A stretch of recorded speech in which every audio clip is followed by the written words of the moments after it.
এই সন্তান নিয়ে আমি তাদের সাথে একাত্মতা ঘোষণা করতে এসেছি, সংহতি প্রকাশ করতে এসেছি। সাংবাদিক পাল্টা প্রশ্ন করেছে, গুলি চলছে মুহুর্মুহু, যদি আপনাকে বা আপনার সন্তানকে কেড়ে নিয়ে যায় সেই গুলি কি করবেন? বলে যে শহীদদের মিছিলে আমিও সামিল হয়েছি। 7-8 বছরের একটা শিশু রাস্তায় নেমেছে, ইটের চিপস হাতে নিয়ে পুলিশের দিকে তেড়ে যাচ্ছে। একটু বয়স্করা তাকে ফিরিয়ে এনে বলছে, এই তুমি কি করো? তো আমি কি করি? আমি তুমি এই ছোট মানুষ, বলছে আমি এখানে আন্দোলন করতে এসেছি। তো কি জন্য আন্দোলন করবা? বলছে ওরা আমার ভাইকে খুন করেছে। তোমার ভাইকে?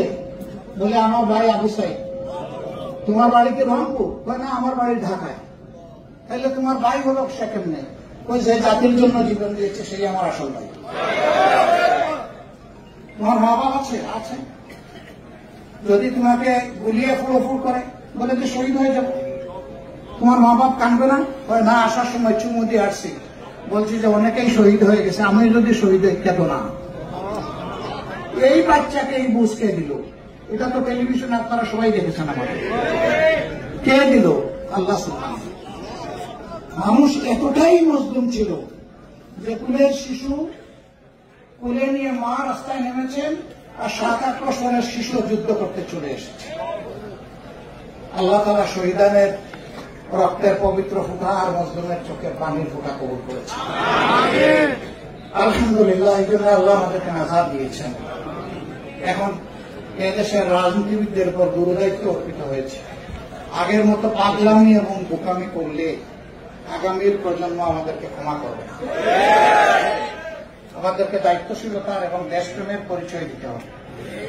এই জায়গা থেকে আমরা সবাইকে বলি, আসুন ব্যক্তি নয়, দল নয়, স্বার্থটা শুধু সমাজ এবং দেশেরই দেখি। যদি সমাজ এবং দেশের সাথে আমরা সবাই একমত হই, তাহলে আলহামদুলিল্লাহ এই জাতি সিমেন্টের ঐক্যবদ্ধ হয়ে যাবে ইনশাআল্লাহ।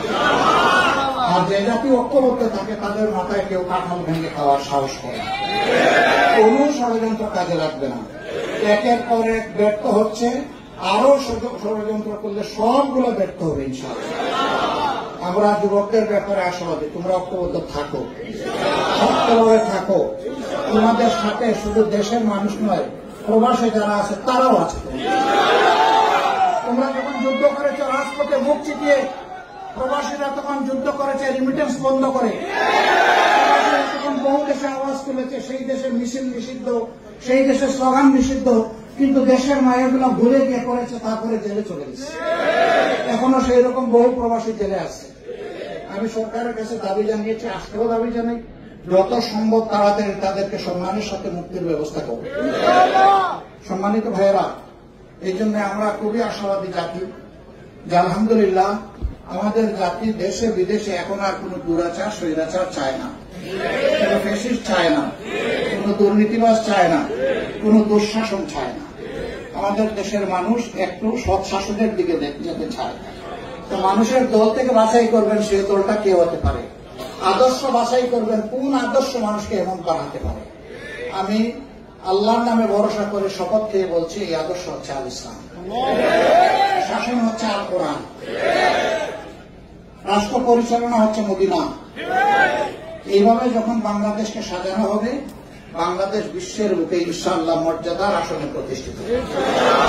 অনেকে বলে বিশ্বের বিভিন্ন দেশ এটা পছন্দ করবে কিনা। বিশ্বের বিভিন্ন দেশকে অনুরোধ করবো তারা যেন তাদের দেশটাকে পছন্দ করে, আর আমাদেরকে যেন আমাদের দেশ পছন্দ করার সুযোগ দেয়। তবে হ্যাঁ, আমরা সবার ভালোবাসা এবং বন্ধুত্ব চাই। সেই ভালোবাসা বন্ধুত্বের হাত যারাই বাড়াবে আমরা তাদেরকে বুকে জড়িয়ে দেবো ইনশাআল্লাহ।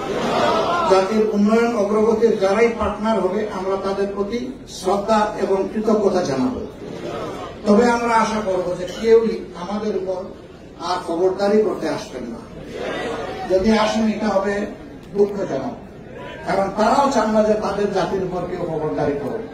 কারণ আমরা চাইব কেন যে আমাদের জাতির উপর অন্য কেউ খবরদারি করে।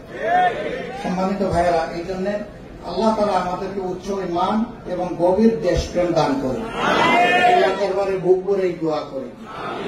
আমি দোয়া করি অতীতে যারা বিভিন্ন অপকর্ম করেছেন